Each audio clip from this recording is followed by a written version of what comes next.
జగిత్యాల జిల్లా కొరుట్ల మాదాపూర్ ప్రాంతానికి చెందినటువంటి వైష్ణవిని అత్యంత కిరాతకంగా హతమార్చిన ఘటన హరిబాబే చేశారు భర్త అలాగే పరారైనటువంటి సంఘటన కొద్దిసేపటి క్రితమే అరెస్ట్ను సైతం చూపించడం జరిగింది. ఏం జరిగింది అసలు ఇదే అంశానికి సంబంధించి మనతో మాట్లాడడానికి మెట్పల్లి డిఎస్పీ ఉన్నారు. డిఎస్పీ గారు చెప్పండి, అసలు ఇది సెన్సేషన్గా మారింది. మర్డర్ ఒక వైఫ్ని చంపి పరారైనటువంటి ఘటనలో ఏ విధమైనటువంటి కేసు సెక్షన్ల ప్రకారం కేసు నమోదు చేయడం జరిగింది, ఎట్లా అప్డేట్ ఏంటి? మామూలుగా ఈ మాదాపూర్ కొరుట్ల మండలంలోని మాదాపూర్ విలేజ్లో నిన్న ఎర్లీ అవర్స్లో ఒక మర్డర్ జరిగింది. అది డౌరీ డెత్. డౌరీ డెత్ తర్వాత మర్డర్.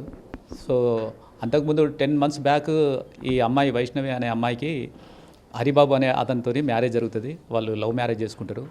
ఈ అబ్బాయి హరిబాబుకు సంబంధించిన అమ్మ కానీ వాళ్ళ బ్రదర్స్ కానీ ఈ మ్యారేజ్ని ఒప్పుకోరు. వేరే దగ్గర అయితే కట్నం వస్తుందనే ఉద్దేశంతో వీళ్ళు లవ్ మ్యారేజ్ చేసుకోవడం వల్ల వాళ్ళకు ఇంట్రెస్ట్ లేదు.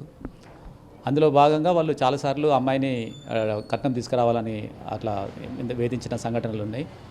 దాంట్లోనే భాగంగా అంతకుముందు 2-3 సార్లు జరిగిన తర్వాత వాళ్ళు 2 గుంటాస్ 5 lakhs వాళ్ళ ఊర్లోనే కొని కూడా ఇచ్చారు.